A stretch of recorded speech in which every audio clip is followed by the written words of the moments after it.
Alhamdulillahi Rabbil Alamin. Wabihi nasta'inu ala umuri dunya waddin. Wassalatu wassalamu ala ashrafil mursalin Sayyidina Muhammadin wa ala alihi wa sahbihi ajma'in. Ashhadu an la ilaha illallah wahdahu la syarika lah. Wa ashhadu anna Muhammadan abduhu wa rasuluh. Allahumma salli ala sayyidina Muhammad wa ala alihi wa sahbihi ajma'in. Amma ba'du fa ya ayyuhal hadirun ittaqullaha haqqa tuqatih wa la tamutunna illa wa antum muslimun. Qala Allah ta'ala fi kitabihil karim wa huwa asdaqul qailin. A'udzu billahi minasy syaithanir rajim. Bismillahirrahmanirrahim. Inna a'tainakal kautsar fashalli li rabbika wanhar. Inna syani'aka huwal abtar. Sadaqallahul azim. Ma'asyiral muslimin, sidang Jumat rahimakumullah. Mari kita sama-sama untuk memanjatkan puji syukur kehadirat Ilahi Rabbi, juga salawat dan salam semoga terlimpah kepada panutan agung Nabiyana wa Habibana Muhammad sallallahu alaihi wasallam, kepada keluarganya, sahabatnya, dan juga kepada umatnya sampai akhir zaman. Lupa sebagai khatib wasiat khususnya untuk khotib pribadi, umumnya jamaah, mari kita tingkatkan pengabdian kita dengan jalan takwa yang dalam pengertian umum, melaksanakan semua apa yang Allah perintahkan dan menjauhi apa yang dilarang oleh Allah Subhanahu wa taala. Hadirin sidang Jumat rahimakumullah. Hari ini termasuk adalah hari-hari yang istimewa, hari Jumat. Dalam Al-Quran surat Al-Fajr, wal fajri walayalin asyr, demi waktu fajar dan malam yang 10. Di situ dalam tafsir malam 10 itu ada yang menyampaikan adalah yang utama adalah 10 hari pada saat bulan Ramadan, di 10 hari terakhir malam-malam ganjil. Intinya dalam pelaksanaan ibadah Ramadan itu ada yang namanya malam terakhir dengan iktikaf dan berharap mendapatkan Lailatul Qadar, sehingga ibadah pada saat itu bernilai sama dengan 1000 bulan. Ada pada 10 hari bulan Ramadan, dan juga yang mengatakan juga ada di 10 hari awal bulan Dzulhijjah. Hari ini adalah tanggal 7, besok tanggal 8, lusa tanggal 9. Nah, jadi dan termasuk di 10 hari terakhir itu juga kita adalah hari yang istimewa, manakala ibadah betul-betul ibadah di situ dilipat gandakan pahalanya. Dan 10 hari awal Dzulhijjah itu ada yang disebut dengan yang namanya wukuf, yang menjadikan puncak ibadah haji. Kalau tidak ada di Arafah, jamaah haji, hajinya adalah tidak sah. Yang berhaji mereka melaksanakan wukuf di Arafah. Nah, di tanah air kita bisa melaksanakan yang namanya saum Arafah. Yang keutamanya adalah 1 hari bersaum pada hari Arafah, itu nilainya pahalanya adalah menghapus dosa-dosa tahun yang lalu dan yang akan datang. Saum Arafah yukaffiru sana al-madiyah wal baqiyah. Itu bertepatan dengan hari Ahad. Karena saum hari Ahad itu mesti harus digenapkan dengan hari sebelumnya. Kita bisa melaksanakannya adalah saum tarwiyah tanggal 8, tanggal 9. Kalau tanggal 10-nya itu adalah hari raya berkurban. Jadi bagi yang laksanakan nanti keutamaan, ambil keutamaan ibadah, cari keutamaan dan kesempurnaan. Utama adalah hari-hari yang istimewa. Kemudian sempurnanya kita melaksanakan dengan betul-betul ibadah kepada Allah Subhanahu wa taala. Cari keutamaan dan kesempurnaan dalam melaksanakan ibadah.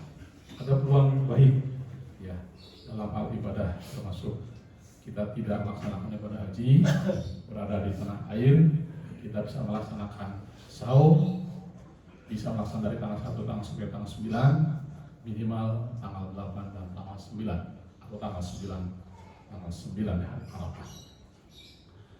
Dan yang tidak bisa melaksanakan dan kita berharap juga bisa melaksanakan yang ketiga, bisa berkurban.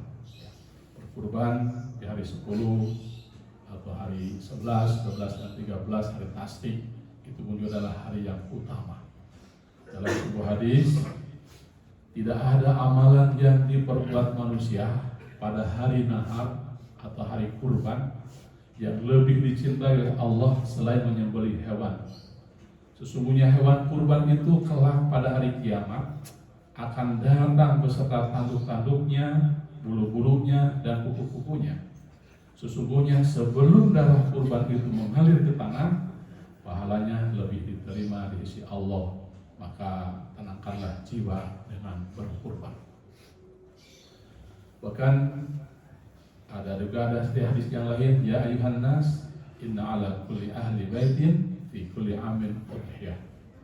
Manusia, sesungguhnya atas tiap-tiap ahli rumah pada tiap tahun disunatkan untuk berkurban. Ini hadis riwayat Abu Daud. Berbeda kurban dengan ibadah yang lain. Kurban itu bukan seumur hidup satu kali.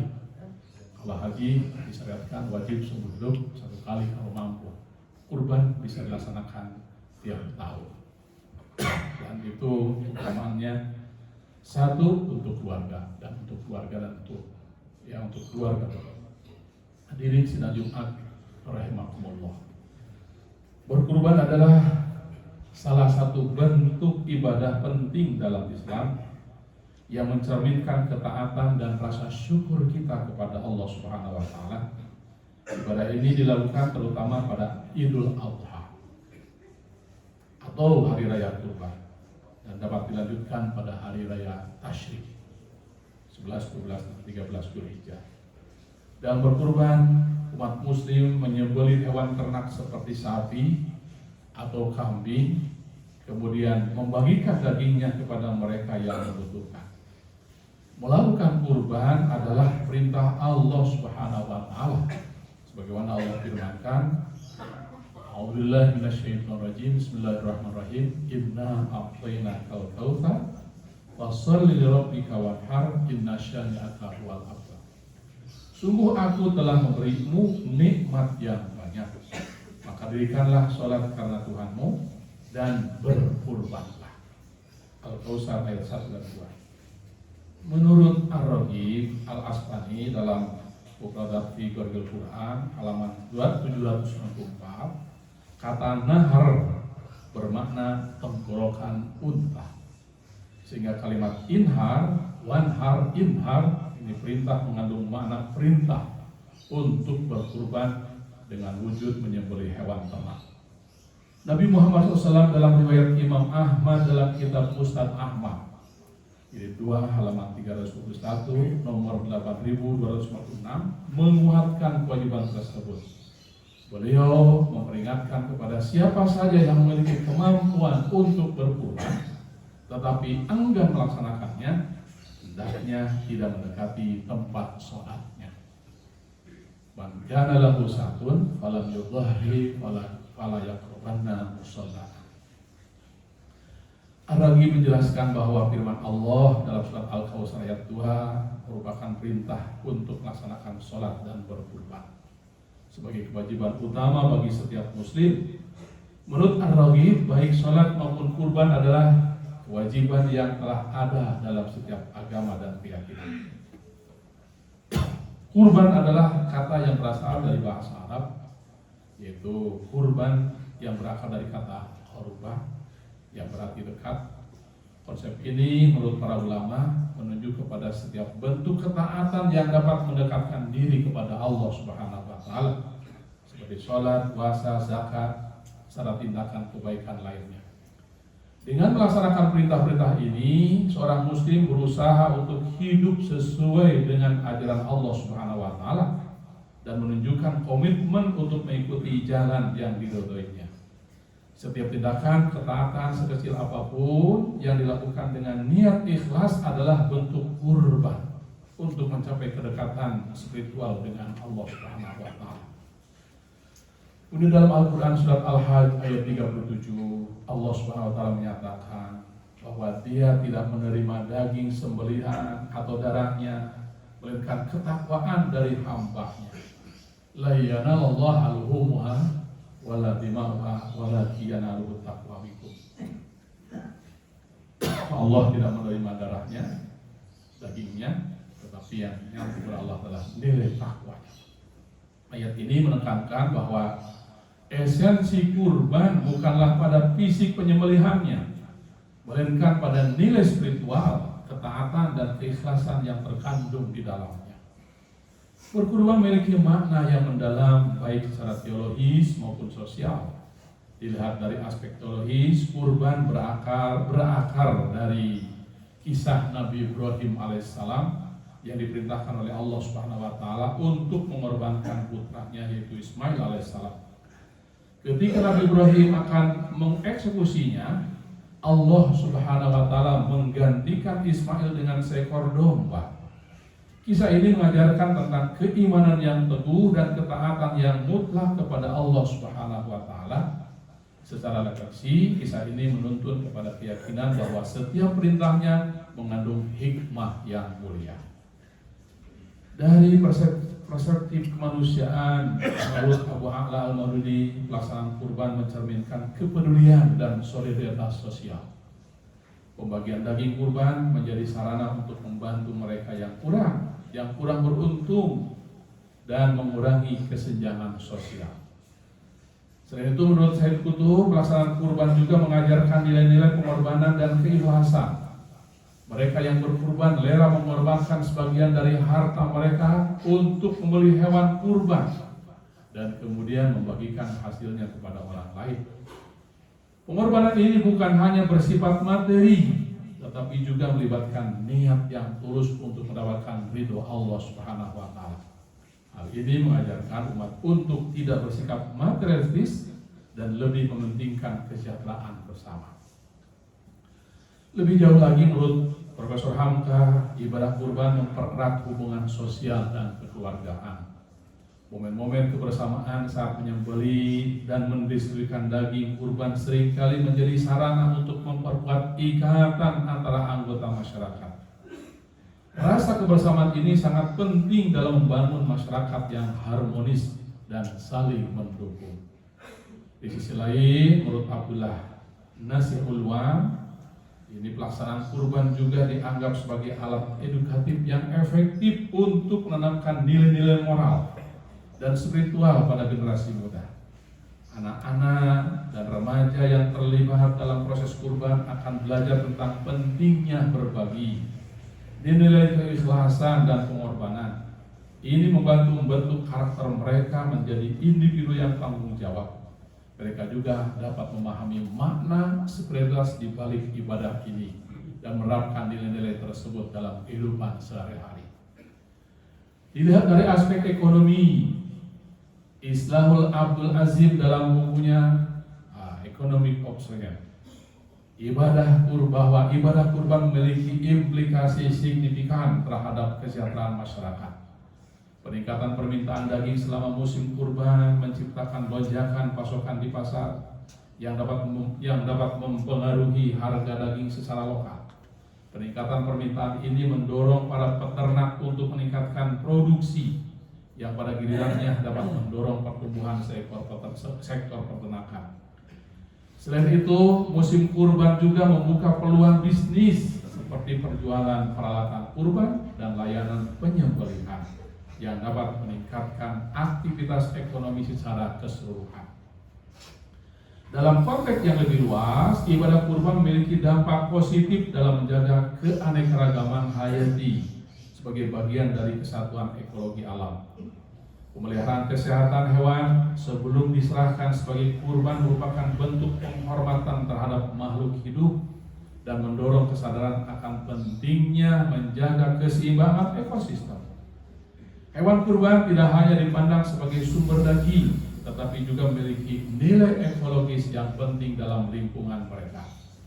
Dengan demikian, praktek kurban dapat menjadi pengingat bagi kita untuk tanggung jawab sebagai khalifah di muka bumi untuk merawat alam serta memberikan kontribusi positif dalam menjaga keberlangsungan lingkungan hidup.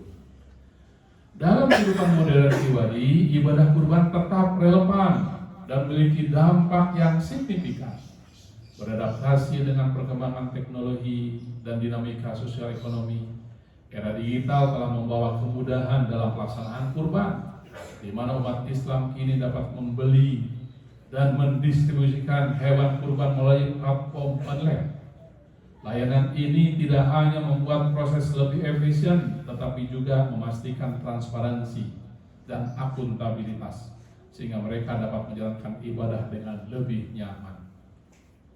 Dalam konteks sosial, kurban mengingatkan masyarakat urban yang seringkali sibuk dan cenderung individualitas untuk kembali kepada nilai-nilai kemanusiaan, solidaritas, dan kepedulian terhadap sesama.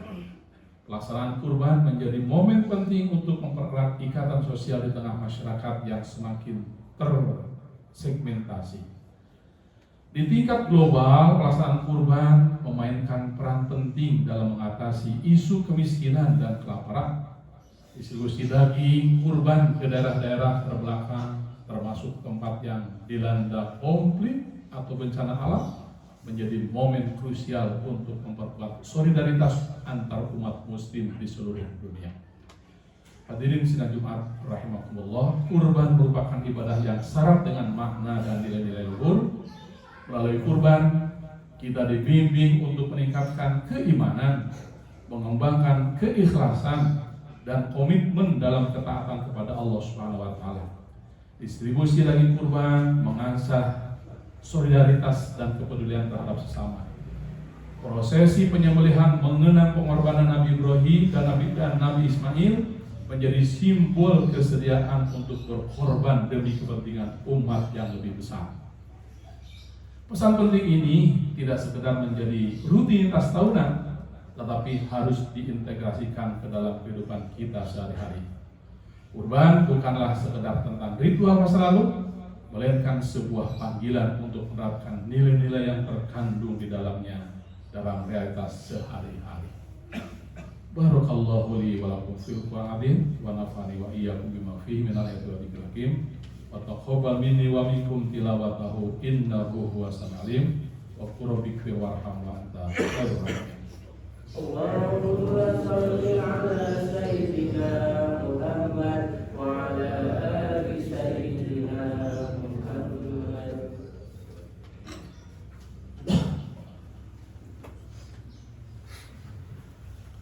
Alhamdulillah hamdan katsiran kama amar, asyhadu an la ilaha illallah wahdahu la syarika lah, irghaman liman jahada bihi wa kafar, asyhadu an la ilaha illallah wahdahu la syarika lah, wa asyhadu anna Muhammadan abduhu wa rasuluh. Allahumma shalli ala Muhammad wa ala ali Muhammad.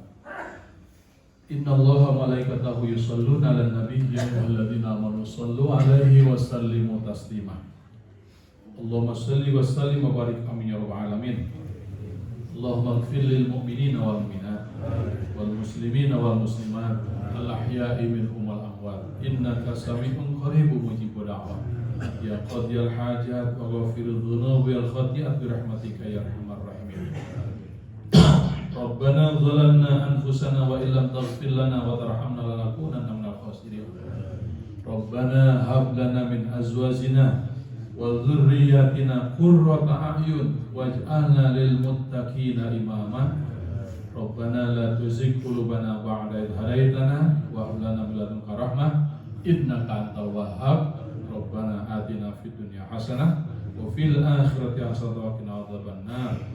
Ibadallah, innallaha ya'muru bil adli wal ihsan wa ita'i dzil qurba wa yanha 'anil fahsya'i wal munkari wal baghi ya'idukum la'allakum tadhakkarun. Wa la dzikrullahi akbar. Aqimis shalah.